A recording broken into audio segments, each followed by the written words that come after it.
ओमा कहते हैं दासी को। शोला जब वाला ने अंगड़ाई ली, वो तस्वीर की तरह हाथ बांध कर मेरे हजूर खड़ी थी। बाथरूम किधर है, मुझे इसका ताला से बचने का और तो कोई बहाना न सूझा। आइए महाराज, इसने झुकते हुए हाथ से एक सिमत इशारा किया और मुझे यूं महसूस हुआ जैसे अचानक किसी ने मुझे बिजली की शॉक से झटका लगाया हो। मेरे जिस्म में अंगारे नाचने लगे, एक सनसनाहट सी मेरे तन बदन में आंख मचोली खेलने लगी। सोफे से उठते हुए मुझे यूं महसूस हो रहा था जैसे मेरे कान जल रहे हैं और तलवों और हथेलियों में भी शरारत तड़पने लगी थी। घाघ औरत थी, पहले ही बार में मेरी दुखती रग छेड़ दी थी। जब तक मैं अपनी जगह से उठकर खड़ा ना हो गया, वो इसी अंदाज से झुकी रही, फिर खड़ी हो गई। इसने एक तरह से मुझे एक ही भरपूर दाव में चारों शाने चित करना चाहा था। वो मेरे बिल्कुल नज़दीक आई थी, इतनी करीब कि इसके सांस मेरे हवास पर छाने लगी और ऐन उसी लम्हे जब मैं बिल्कुल सहर अंदाज हो गया, मेरा ज़मीर मुझे झंझोड़ने लगा। होश करो लेफ्टिनेंट अली, चारा कर पहले ही मरहले में फिसल गया। ये भी सरदार आत्मा सिंह की आजमाइश है, हद तेरे की नालायक कहीं का। तब मुझे यूँ लगा जैसे मैं किसी नागन के जहरीले जिस्म से लिपट रहा हूँ, जो किसी भी लम्हे अपना फन फैलाए मुझ पर जहर की पिचकारी फेंकेगी और मेरे वजूद को डस कर चली जाएगी। मैं मौत की गहरी नींद से बेदार हो गया। सिर्फ वही कहो जो कहा जाए, मैंने अंग्रेजी में फंकारते हुए कहा।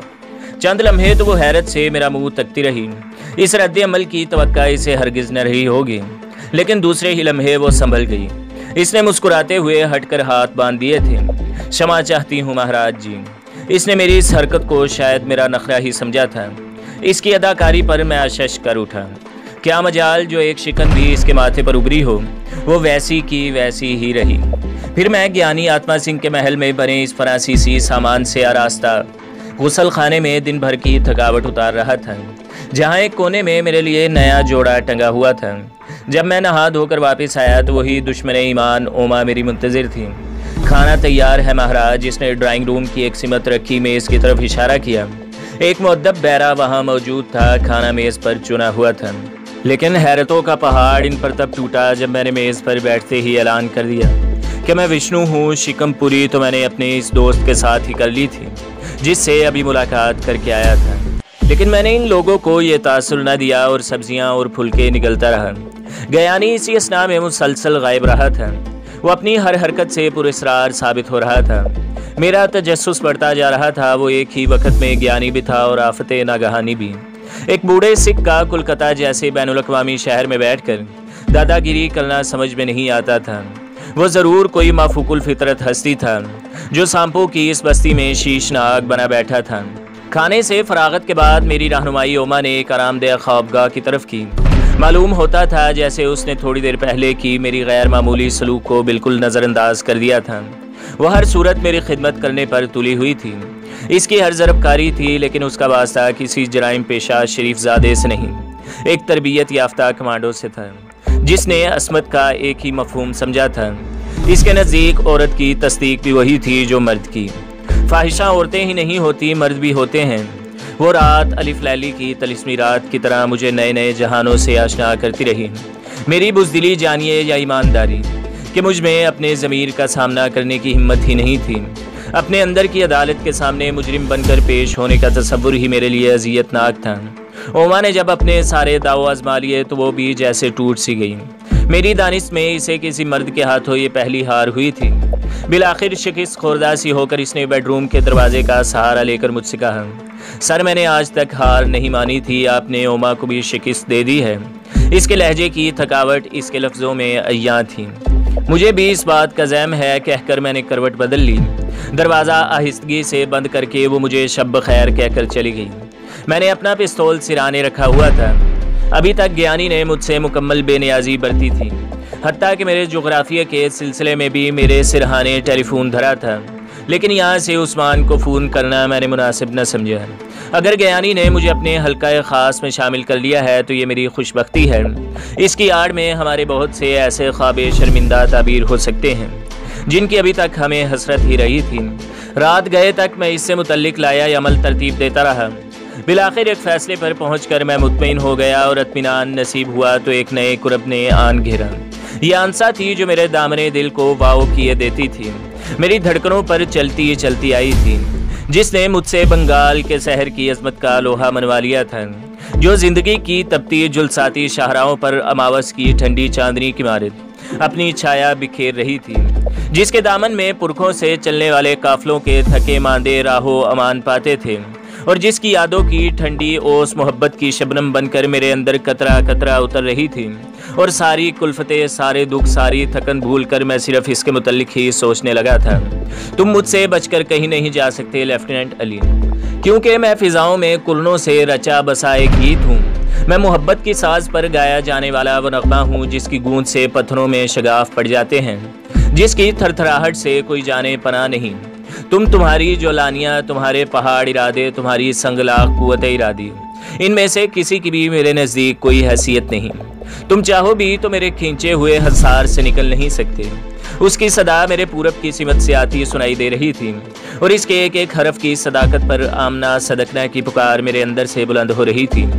जब उसने देख लिया कि मैं इसके मोहब्बत के तिलिस्मी पिंजरे से नहीं निकल पाया, तो जैसे उसे मुझ पर रहम आ गया। उसकी पुरशफकत लोरियों ने मुझे नींद की देवी को सौंपा, और जिस तरह दबे पाऊँ वो मेरे मन आंगन में उतरी थी, इस तरह बगैर आहट पैदा किए चुपचाप लौट गई। सुबह मेरी आंख ज्ञानी आत्मा सिंह के पाठ करने की पुरसोज आवाज़ से खुली। बड़ा खराट बुड्ढा था कमबख्त, एक ज़माने का सोज इसकी आवाज़ में भरा था। जो कुछ वो अनाप शनाप कह रहा था वो तो मेरे पल्ले न पड़ा। अलबत्ता इसके लहजे का गुदाज अपनी जगह एक ना झुठलाई जाने वाली हकीकत थी। मैंने बेडरूम के दरवाजे की झुरी से बाहर झांका तो ओमा और 2-3 दूसरी खवातीन समेत तकरीबन कोई 15-20 खवातीन व हजरात इसके गिर्द जमघट्टा लगाए मुअद्दब इसका पाठ सुन रहे थे। मैं भी बेडरूम से मुंसलका बाथरूम से नहाकर ताज़ा दम हो गया और पिस्तौल अपने कपड़ों में छुपा कर वहीं आ गया। सिखों की तरह मैंने भी दरबार साहब को शीश नवाए फिर एक कोने में बैठ गया। अभी मुझे बैठे बमुश्किल 1-1.5 मिनट ही गुजरा था कि ज्ञानी आत्मा सिंह ने ग्रंथ साहब बंद कर दी। इसकी उकाबी नज़रें मेरे और इसके दरमियान बैठे लोगों के सिरों पर से छलकती हुई मेरे आर पार होने लगी। पुत्र, ये सच्चे रब की बानी है। जहाँ निरंकार का जिक्र हो रहा हो वहाँ मुक्ति ही मुक्ति है। सबको पनाह है, हम सच्चे बादशाह के दरबार में बैठे हैं। इसके कुछ आदाब है पुत्र, तुम अपना आतिशी खिलौना वहीं रखाओ, इसका ये इंकशाफ करना। मैं हैरत ज़दा बिल्कुल नहीं हुआ। मुझे तो अभी इसकी तरफ से ऐसे बेशुमार ड्रामों की तवक्का थी। मैं चुपचाप उठकर चल दिया। क्या मजाल जो किसी ने नज़र उठाकर भी मेरी सिमत देखा हो। वो सब तो दुनिया महाफिया से बेखबर नज़र आ रहे थे। पिस्तौल रखकर मैं जब दोबारा वापस आया तो ज्ञानी जी का पाठ शुरू था। पाठ के खात्मे पर हम सब ने मिलकर अरदास पढ़ी। यूँ महसूस हो रहा था जैसे हम काली माता के शहर में नहीं बल्कि अमृतसर के दरबार साहब में मौजूद हैं। अरदास के खात्मे पर सब ने मिलकर शस्त्रिया काल का जंकारा बुलंद किया और फतह बुलाकर ज्ञानी आत्मा सिंह की तरफ नजरें जमा कर बैठ गए। ज्ञानी जी ने इशारा किया। 2 मुअद्दब मुलाजमीन ने वहाँ दस्तरखान बिछा दिए, जिनके दोनों अतराफ वहाँ मौजूद लोग ज्ञानी समेत मुअद्दब होकर बैठे रहे। इसकी एक एक अदा काबिल तहसीन थी। बहुत फ्रॉड था कमबख्त। दस्तरखान के गिर्द बैठा वो अपने हाथ में पकड़ी माला के मनके गिराता रहा। फिर 2 नहमक सिंह अंदर दाखिल हुए। एक के हाथ में पकड़े थाल में कड़ा प्रसाद था और दूसरे के थाल में पूरियां। लोग अकीदतमंदों की तरह इनके आगे हाथ फैला देते और वह हर एक के हाथ में 2 पूरियां और कड़ा प्रसाद रख कर आगे बढ़ जाता। प्रसाद चखते यानी खाते हुए ज्ञानी समेत तमाम लोग वाहे गुरु सच्चे पातशाह को याद करते रहे। फिर ज्ञानी जी के हुक्म देने पर वो सब आहिस्ता आहिस्ता वहाँ से निकल गए। अब वहाँ मैं था और ज्ञानी आत्मा सिंह। इधर आजा पुत्र, इसने मुझे करीब बुला लिया। मैं सर झुकाए इसके दाहिने हाथ पर आ गया, लेकिन उसने मुझे सामने बिठा लिया। क्या नाम बताया था तूने पुत्र? अमरजीत सिंह। ज्ञानी जी, मैंने इनकसार से कहा। ना पुत्र ज्ञानी जी, मैं लोगों के लिए हूँ, तेरे लिए नहीं। तो मुझे बापू जी कहा कर। इसी लम्हे ज्ञानी जी के लहजे में एक जहान का करब सिमट आया। हर कदम पर इसका नया रूप सामने आ रहा था। गाँव कौन सा बताया था पुत्र? एक बात है बापू जी, बुरा ना मानिए तो कहूँ। हाँ हाँ, क्यों नहीं, इसने बड़ी शफकत से कहा। मैं कौन हूँ, क्या हूँ, कहाँ से आया हूँ, क्या करता हूँ? अभी मेरे और आपके दरमियान ऐसा रिश्ता कायम नहीं हुआ कि मैं इन सारे सवालों के जवाब देने का पाबंद हूँ। कल का दिन और रात मेरे लिए ख़तरनाक थे। मुझे पनाह चाहिए थी, आपने दे दी। आपका धन्यवाद। मैं भी जट बच्चा हूँ, किसी का कर्ज सर पर नहीं रखता। जिस तरह जी चाहे इस एहसान का बदला वसूल कर लें। मैंने इसकी आंखों में झांकते हुए कहा। हंस के ओए पुत्र, आज तक इस शहर में किसी ने आत्मा सिंह से इस लहजे में बात नहीं की, लेकिन पहले ही रोज से जाने क्यों मेरा मन तेरी तरफ खींचा चला जा रहा था। तू किसी कर्मों वाली जना है पुत्र। सिर्फ तेरा इम्तिहान ज़रूर लिया है, वो भी इसलिए कि आत्मा सिंह नस्ली बंदों और जानवरों की कदर करता है। पुत्र, मैं बंदे के दांत ज़रूर देखता हूँ, मैं तुझसे ये नहीं पूछता तू किस चक्कर में है, क्या धंधा कर रहा है, लेकिन मैंने तेरा इंतखाब किया है और मेरे लिए किसी कुत्ते पर भी हरफ आ जाए तो आत्मा सिंह का जीना कैसा है। इसलिए पुत्र, मुझे तुम्हारी फिक्र तो ज़रूर करनी होगी। वो मुस्कुराता हुआ बड़ी होशियारी से सब कुछ कह गया जो इसका मुद्दा था, लेकिन मैंने भी कच्ची गोलियां नहीं खेली थीं। बापू, अव्वल तो मेरे जीते जी कोई मुझे बेआबरू नहीं कर सकता, और दूसरी बात, किसी और के हवाले से जीना मैं मर्दानगी नहीं जानता। मेरी बात ने आत्मा सिंह के माथे पर 2-3 बल तो नमूदार कर दिए। उसने उलझी उलझी नज़रों से मेरी तरफ देखा भी ज़रूर, लेकिन इसकी लंबी उम्र का राज ही शायद इस बात में पनहा था कि इसने नस्ली जानवरों और इंसानों की कदर करना सीखा था, और इसके हसूल के लिए वो हर मुमकिन इकदाम कर लिया करता था, हत्ता कि अपने असूलों की कुर्बानी से भी दरेग न करता। ठीक है पुत्र, अभी तेरा खून कुछ ज़्यादा ही गर्म है, इसलिए शायद तू वो बात नहीं समझ सके जो मैं कह रहा हूँ। जब खून की हिद्दत कम होगी तो सब कुछ जान लोगे, लेकिन क्या मज़ा आएगा जब सिवाय हाथ मलने के और कुछ बाकी न रहेगा। इस लम्हे आत्मा सिंह की आवाज़ किसी कुएं से आती सुनाई दे रही थी। बात यह है बापूजी कि हम बाप बेटे का रिश्ता कायम कर रहे हैं। मेरे ख्याल में इसके तकाजे कुछ और हैं। अगर आप मेरे लिए सिर्फ ज्ञानी जी रहते तो बात और थी। मैंने बात सर झुकाए झुकाए की थी। तू बातें बहुत करता है पुत्र, और जीदार भी बहुत है। वाहे गुरु तेरी रक्षा करे, इसके लहजे से शिकस्त झलक रही थी। और इससे पहले कि मैं अगली बात करूं, अचानक सामने वाला दरवाज़ा खुला। इस मर्तबा अंदर आने वाली हस्ती के सामने एक छोड़ कई उमा हींच थी, लेकिन इसके पास दावत नाम की कोई चीज़ नहीं थी। वहाँ तो एक तकद्दुस था, पाकीज़गी के रुएं फूट रहे थे। इसने शलवार कमीज़ पहन रखी थी और पंजाब की रिवायती मुटियारों की तरह सर पर दुपट्टा ओढ़ रखा था। बापूजी, इसकी नज़र शायद अभी ज्ञानी आत्मा सिंह पर पड़ी ही थी। मुझे देखकर इसने चाहा कि इन्हीं कदमों पलट जाए। आजा पुत्र, अपना पुत्र है, आजा आजा। ज्ञानी जी की पुकार पर वो पलटी और सत श्री अकाल बुलाकर एक तरफ दोजानू होकर बैठ गई। इसकी बादामी रंग की बड़ी बड़ी आंखों में तजस्सुस हल्कोरे खा रहा था। शायद आज तक इसने किसी नौजवान को अपने बापू के सामने इस तरह बैठे नहीं देखा था। वीर है तेरा अमरजीत सिंह, और ये मेरी पुत्री है अमृत कौर। हमारे तारुफ का मरहला भी ज्ञानी जी ने खुद ही तय कर दिया था। सत श्री अकाल बहन जी, मैंने इसे मुखातिब किया। इस अंदाजे तखातुब पर जब इसने आंखें उठाई तो इसकी वीरानी रुला देने वाली थी। खुद ज्ञानी आत्मा सिंह की कैफियत भी अजीब सी हो रही थी। आओ पुत्र, नाश्ता कर लें। इसने हम दोनों को उठने का इशारा किया। मैं दोनों बाप बेटी के पीछे चलता हुआ मुख्तलिफ कमरों से गुजर कर आखिर एक ऐसे कमरे में पहुंचा जो इस घर का हिस्सा ही मालूम नहीं होता था। यहाँ बड़ी सादगी नजर आ रही थी। एक तख्त पोश पर बैठी एक औरत थी जिसके चेहरे से वकार झलक रहा था। इसने मुझे देखकर दुपट्टे को सलीके से सर पर रखा। ये अमृत कौर की माँ थी। अमरजीत सिंह है ये, ज्ञानी जी की आवाज़ जगमगाई। बाद में मुझ पर इंकशाफ हुआ ये ज्ञानी आत्मा सिंह के सबसे बड़े लड़के का नाम था, जिसे कोलकाता के एक बड़े दादा ने, जो ज्ञानी जी का कारोबारी रकीब था, मरवा डाला था, और जिसकी मौत के बाद ज्ञानी आत्मा सिंह ने कसम खाई थी कि वो अपने बेटे की मौत में हिस्सा लेने वाले एक एक शख्स को इसके कुंबे समेत मार डालेगा। इसने अपने छोटे बेटे को बादले ने खासा किसी और भी मुल्क में भेज दिया था और खुद यहाँ एक बेटी और बीवी समेत क़याम किए हुए था। ज्ञानी आत्मा सिंह पुराना बदमाश था। जूं जूं वो आगे बढ़ता गया, इसके ताल्लुकात भी अपनी ही रविश के लोगों से इस्तवार होते चले गए और इसका धंधा भी बैनुल अक़वामी नौइयत का होता गया। अब वो वक़्त आ गया था जब इसका शुमार कोलकाता के बैनुल अक़वामी शोहरत के स्मगलरों में होने लगा था। अमरजीत मेरा बच्चा कहकर इसने मुझे गले लगा लिया। इस लम्हे मुझे खुद से शर्म महसूस हो रही थी और इस बात का पछतावा भी हो रहा था कि मैं इन लोगों के पास आया ही क्यों। इस तकद्दुसे माब औरत के विशाल सीने से लिपट कर मैं अपने गाँव जा पहुँचा, जहाँ मेरी माँ इस तरह किसी मुसल्ले पर बैठी मेरी वापसी के लिए दुआगो थी, और मेरी बहन जिसने अपने वीरे के लिए जाने कैसे कैसे सुपने आंखों में सजा रखे थे। फिर रजिया भी तो थी। माता जी, मैंने उन्हें खुद से अलग करके वहीं बिठा दिया। इनकी आंखों से आंसू रवा थे। हमने नाश्ता इकट्ठे ही किया था। ये वही पंजाब का रिवायती नाश्ता था, दूध, दही और मक्खन, जिसके जायके में मेरी ज़मीन मेरे वतन की चाशनी रची बसी थी।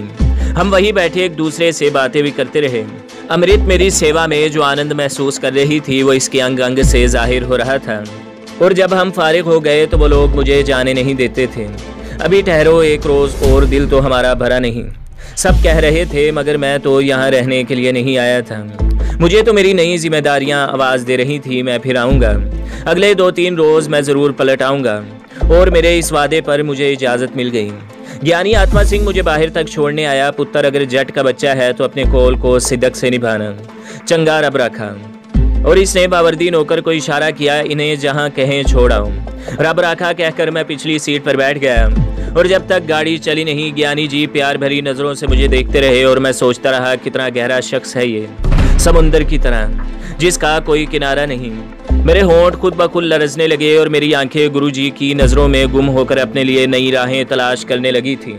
कार से मैंने जल्द ही छुटकारा पा लिया और ज्ञानी जी की तरफ से मुमकिन ताक़ुब के पेश नज़र एक लंबी मटर गश्त के बाद अपने ठिकाने तक जा पहुंचा, जहां कर्नल साहब का खसूसी पैगाम मेरा मुंतज़िर था। राब्ता कायम करो। मेरा एक साथी वहां से मेरे साथ रवाना हुआ और हम एक दूर दराज और किसी हद तक गैर आबाद मकाम पर चले गए। यह हमारा एक तरह से यहाँ का जासूसी हेडक्वार्टर था, जहाँ एक ताकतवर ट्रांसमीटर के ज़रिए चंद मिनट बाद ही मेरा राब्ता अपने हेडक्वार्टर से बहाल हो गया। वंडरफुल कर्नल साहब ने मेरे ज्ञानी आत्मा सिंह वाली अचीवमेंट पर मुझे बेइख्तियार दाद दी। उन्होंने बताया कि आज रात हमारे दोस्त पानियों में से उभरेंगे और नेक तमन्नाएं देकर सिलसिला मुनक़ता कर दिया। जिस तेज़ रफ्तारी से हालात बदल रहे थे, इसमें हम इंतज़ार करो कि अयाशी के मुतहम्मल नहीं हो सकते थे। हमें हर कदम फौरी और तेज़ रफ्तारी से उठाना था, क्योंकि पहले ही बहुत सा पानी हमारे सिरों से गुजर चुका था। उस्मान ने सिर्फ एक दिन इन लोगों के साथ गुजार कर बहुत से ख़तरात मोल लिए थे। वहाँ कम अज़ कम इनके एक खसूसी मरकज़ का पता भी लगा लिया था और ये कोई मामूली कामयाबी नहीं थी। अब हमारा पहला बार इसी मरकज़ पर होना था, जहाँ ज़्यादातर मशरिक़ी पाकिस्तान से आने वाले भगोड़े तख़ीबकारों के लीडर क़याम करते थे और जहाँ राह के बड़े बड़े जहन इनके मुँह में नित नए नारे और इनकी शरारती जहनों में तबाहकारी के रंगारंग मंसूबे डालकर इन्हें मशरिक़ी पाकिस्तान में धकेलते थे। इस जजीरा नुमा जगह का नाम शायद लक्ष्मी कांतापुर था। लक्ष्मी कांतापुर एक तकून नुमा जजीरे की तरह समंदर के पेट से नमदार होकर खुश्की की तरफ बढ़ता नजर आ रहा था। इसकी एक सिमत पोर्ट कनिंग और दूसरी तरफ कुछ ऊपर जाकर डायमंड हार्बर है।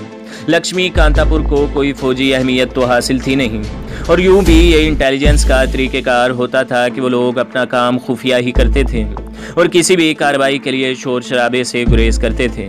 इसलिए यहाँ ना तो कोई फौजी यूनिट डिप्लॉय किया गया था और ना ही रॉ के इस मरकज़ के गिर्द गिर्द कोई हिफाजती जाल बुना गया था। बस वही हिफाजत के आम बंदोबस्त मौजूद थे। उस्मान ने इस हेडक्वार्टर की यात्रा अगले ही रोज़ की थी और यहीं से निकलकर वो मुझसे मिलने आया था। उम्मीद सरकार और इसके साथी की मौत के बाद यहाँ के करता धरता लोगों को इस बात का इल्म तो हो गया था कि इनका ये मरकज़ हमारी नज़रों में आ चुका है।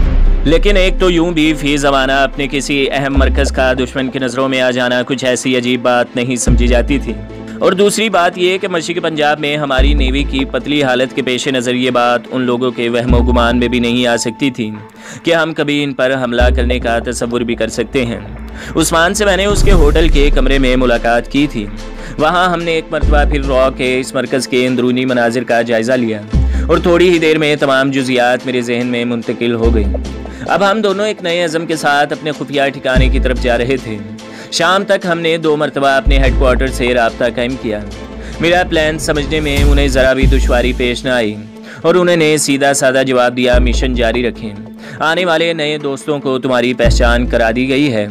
जैसे ही उफक पर मगरिबी सिमत में सूरज का सफ़र इख्तितामी लम्हों को पहुँचा, मैं और उस्मान अपने ठिकाने से निकल कर रवाना हो गए। हमने माहीगीरों के कपड़े पहन रखे थे। आम बसों के ज़रिए सफ़र करके हम एक मखसूस मकाम पर पहुँचे, जहाँ एक मछलियाँ पकड़ने वाली लॉन्च हमारी मुंतज़िर थी, जिसमें हमारे साथी ढेर सारी मछलियों समेत हमारे मुंतज़िर थे। ये मछलियाँ उन्होंने सुबह से अब तक शिकार की थी। इसी लॉन्च के खुफिया खाने में ताकतवर डायनामाइट और डेटोनेटर भी मौजूद थे। इसके अलावा कुछ हल्का पुल्का लेकिन खासा कारआमद असला था। लॉन्च पर मौजूद माहीगीरों को देखकर किसी के वहमो गुमान में भी ये बात ना आती कि ये लोग कोई ख़तरनाक इरादा भी रखते होंगे। वहाँ इक्का दुक्का लांचें दूर दूर घूमती नज़र आ रही थीं। अब सभी लोग थक हार कर वापसी का सफ़र कर रहे थे। हमें किसी ने लॉन्च में सवार होते न देखा। फिर इंजन तो मैंने संभाल लिया और वो लोग इधर उधर बिखर कर बैठ गए। हम दिल ही दिल में सलामती की दुआएं मांगते अपनी मंजिल की तरफ रवाना थे। दूर दूर तक किसी स्टेमर या कश्ती का नामो निशान दिखाई नहीं दे रहा था। हमारा सफ़र साहिली इलाके के साथ साथ जारी था कि साहिली इलाके के एक कटाव में छुपी नेवल पुलिस की एक तेज़ रफ्तार गन बोट अचानक मुँह फाड़े हमारी तरफ बढ़ने लगी। उसे देखते ही मेरे तीनों साथियों ने अगले कदम के लिए मेरी जानिब देखा। मैंने उन्हें पुरसुकून रहने की तलकीन की और स्टीयरिंग के करीब रखा वो छोटा सा खिलौना अपनी जेब में मुंतकिल कर लिया, जो किसी भी लम्हे फटकर कयामत ढा सकता था, इन पर भी और हम पर भी। हॉल्ट, रुक जाओ अंग्रेजी और बंगाल दोनों जुबानों में गन बोट के डेक पर खड़े एक ऑफिसर ने मेगाफोन में चिल्लाते हुए कहा। मैंने इंजन बंद कर दिया। गन बोट हमारे करीब झाग उड़ाती आकर ठहर गई। लहरों के दोष पर डगमगाती लॉन्च थी। छलांगे लगाकर 3 सिपाही और एक इनका अफसर दाखिल हो गए। बाकी राइफलें ताने वहीं खड़े रहे। कौन हो, किधर जाओगे, इसी अफसर ने झाड़ पिलाई। हम मछेरे हैं, एक प्यारा सा जवाब इसे हमारे एक साथी ने दिया। अव्वल तो इसी से इसकी तसल्ली हो गई, लेकिन फिर भी इसने तमाम हुज्जात के साथ अपने साथियों को लॉन्च टटोलने का हुक्म दिया और जब कुछ हाथ न आया तो 2-4 मछलियाँ उठाकर चलते बने। इतनी बड़ी बला से इतनी जल्दी निजात मिल जाने पर हमने खुदा का शुक्र गुजारा। लक्ष्मी कांतापुर के नज़दीक हम साहिली इलाके पर उतर गए। अब हमें करीबन 1-1.5 मील पैदल सफ़र करके मंजिल मकसूद तक पहुंचना था। हमारे साथियों ने लॉन्च वहीं एक तरफ ओट में खड़ी कर दी। इनमें से एक लाइट मशीन गन के साथ लॉन्च पर मोर्चा जमा कर बैठ गया, जबकि दूसरे ने हमारी वापसी के रास्ते में एक महफूज जगह पर मोर्चा कायम कर लिया था। फ़ी अमानिल्लाह दोस्तों, दोनों ने हमें एक एक बैग सौंपते हुए कहा। फ़ी अमानिल्लाह, हमने भी इन्हें खुदा के हवाले किया और सुए मंजिल गामजन हो गए। एक गंभीर सन्नाटा हर तरफ तारी था। दूर दूर तक किसी जी होश का नामो निशान न था। वहाँ हम थे या खुदा की ज़ात जिसने एक गैर मुतज़लज़ल एतकाद हमारे सीनों में भर दिया था, और यही भरोसा था जो अंधेरों को रोशनी दिखाता हुआ हमारी रहनुमाई कर रहा था। हमने रॉ के मरकज़ तक पहुँचने के लिए जो रास्ता इख्तियार किया था वो अगरचे कुछ लंबा और चक्करदार था, लेकिन महफूज था। कोई सड़क करीब से न गुजरती थी जिस पर किसी की आमदोरफ्त होती, बस भेकड़ की लंबी लंबी झाड़ियाँ थीं, बेआबो गया पथरीली पहाड़ियाँ और झुलसी हुई ज़मीन जिसमें से हमारा हर कदम एक भरपूर एतमाद और मुकम्मल एहतियात से अपना रास्ता बना रहा था। और आखिर चलते चलते हमें आबादी से अलग थलग बनी वो इमारत दिखाई देने लगी, जिसके दोनों अतराफ जर्द बल्बों की बीमार रोशनियाँ अचानक झपक रही थीं।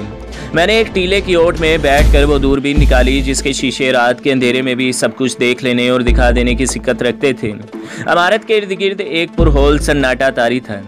सिर्फ ऊपर की मंजिल के बरामदे में घूमता फिरता एक संतरी था या फिर एक कोने से उठती सर्च लाइट की रोशनी, इसके अलावा कुछ दिखाई न दिया। अंदर जाने क्या तैयारियां थीं, इनका इल्म हमें नहीं था। हर खास नौइयत की इमारत की तरह इसके गिरदा गिर्द भी बड़ी लंबी लंबी जंगली घास सर उठाए खड़ी थी, या फिर वो नाला था जिसमें इमारत की गंदगी बह रही थी। हमने इसी जंगली घास में से गुजर कर वहाँ तक पहुँचना था। हमने माही गिरों की तरह लुंगियाँ बांध रखी थी और जिस्म पर आधी आधी आस्तीनों वाली कमीज़ें थीं, या फिर हमारी पीठ पर मछलियाँ उठाने वाले वो तीलियों से बने बड़े बड़े थैले थे जिनमें हमने बैग छुपा रखे थे। अभी घास में बमुश्किल चंद कदम ही चले थे कि टांगों में खराशें पड़ने लगीं, और फिर इन खराशों में इस तरह एक आग से दौड़ने लगी जैसे किसी ने जख्मों पर नमक छिड़क दिया हो। अब मुझे बखूबी समझ आ गई थी कि इस तरफ की हिफाजत से वो लोग बेनियाज क्यों हो गए थे। वाकई यहाँ किसी के घुसने का तसव्वुर भी महाल था। मेरे लिए तो ये कोई नया तजर्बा नहीं था। ऐसी कई अज़ियतें मैंने अपनी तरबियत में ही सह ली थी, लेकिन उस्मान को जिस करब और तकलीफ़ का सामना था वो मैं बखूबी महसूस कर रहा था। आफरीन है इस पर क्या मजाल जो इसने उफ तक की हो। वो तरबियत के ऐन मुताबिक मेरे पीछे पीछे चला आ रहा था। इमारत की दीवार के नीचे पहुंचकर हम रुक कर एक काम में जुट गए। बैग खुले तो इनमें से अजीब अजीब चीज़ें बरामद होने लगीं। ये मुख्तलिफ़ किस्म के टाइम बम थे जो बेज़र खिलौनों की शक्ल में हमारे सामने मौजूद थे। हम हर खिलौने से मुंसलिक घड़ी पर वक़्त का तयन करते और इसे होले से दीवार के अंदर लुढ़का देते। अब हमारा रुख इमारत के बाहर के दरवाज़ों की सिमत था। हर दरवाजे से एक सड़क अंदर जाती थी और इस सड़क के नज़दीक फटकना ही मौत को दावत देने के मुतरादिफ था। वो इतने बेखबर नहीं थे कि यहाँ भी उनकी नज़र न हो। मैंने अंधेरे की आड़ में कोहनियों के बल घिसटते हुए एक दरवाजे की तरफ रेंगना शुरू किया। ये लोहे का स्याह रंग का एक बहुत बड़ा फाटक था जो अंदर से बंद था। फाटक के साथ साथ दरख्तों का एक तवील सिलसिला अंदर फैलता चला गया और अंदर से साएं साएं की आवाज़ों के सिवा और कुछ सुनाई न देता था। यहाँ ऐसा ही सकूत तारी था जैसे समंदर पर बड़ा तूफान आने से पहले तारी हुआ करता है। मैंने फुर्ती से डेटोनेटर लगाए और एक तार से मुंसलिक करके तार को वहाँ तक ले आया जहाँ स्टेन गन था। में उस्मान मुझ पर नजरें जमाए बैठा था। इसने फुर्ती से तार का एक सिरा अपनी करीबी खड़ी बैटरी से मुंसलिक कर दिया। मैंने घड़ी की सुइयों पर नज़र दौड़ाई। हमारे दूसरे दोस्तों की आमद करीब थी। तो दोस्तों, अगली किस्त देखने के लिए हमारे चैनल को सब्सक्राइब करें। वीडियो को लाइक करें और बेल के आइकन को भी दबा दें ताकि हर जो आने वाली वीडियो है वो आपको सबसे पहले मिलती रहे।